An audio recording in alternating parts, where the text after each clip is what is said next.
नमस्कार, अपने लोग देख रहा छी समधिया.com। हम छी अक्षय। सबसे पहिने समधिया.com देखनिहार तमाम दर्शक श्रोता के अंग्रेजिया नव वर्षक हार्दिक शुभकामना। जै नव वर्ष तै नव वर्ष से संबंधित एकटा कविता जे हमरे लिखल है सुनल जाओ।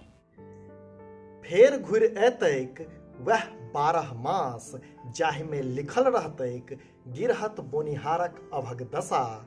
पुरने 7 दिनक चक्की में पुण्य नचतैक वह 30-31टा तारीख आ अपना संग सहेज आनत मारते टीसक बिसबिसी। फेर साल भर अपन अधिकारक स्वर प्रबल करैत रहत रौदी आ दाही मध्य गरीब आ कश्मीर सँ डोकलाम धरि सेना अपन सोनित सँ गाढ़ करतै देशक सीमा।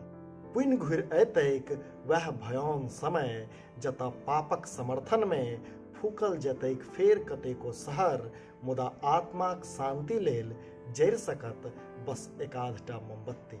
एहिना तऽ देखै छी साल दू साल की दशक दू दशक सँ एक क्षण ले होइया भ्रम जे साल के बदलते बदल जतैक समाज, मुदा नहीं बदलैया किछु सिवाय कैलेंडर के।